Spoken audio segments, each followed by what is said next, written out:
This is about going to Augusta.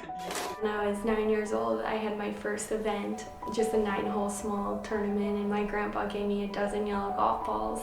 I ended up winning that event, and a couple months after he passed away, the next event I had played in, I got a hole-in-one with the same yellow golf balls, and I've always taken that as a sign to keep playing a yellow ball, and I always say, like, every round I have, he's with me.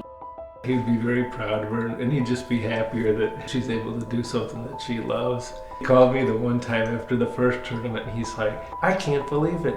She was hitting real golf shots.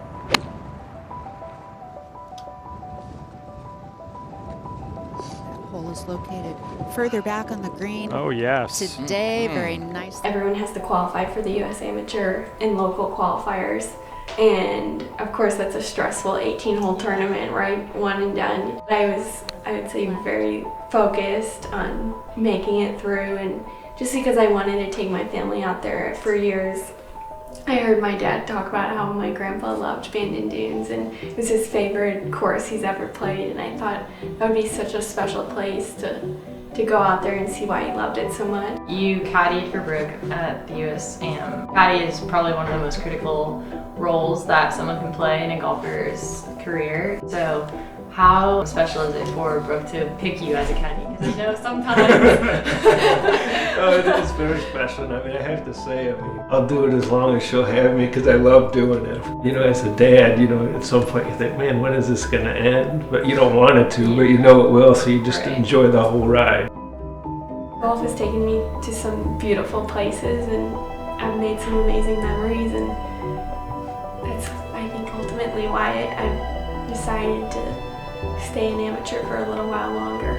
My mom always reminds me that there's plenty of golf to be played, whether it's as an amateur or pro, and those tournaments aren't going anywhere. I think she knew what she wanted to do in her heart, and I didn't try and push her either way. I just said, whatever decision you make, you gotta know it's the right one and move forward, because otherwise you'd be doing yourself a disservice.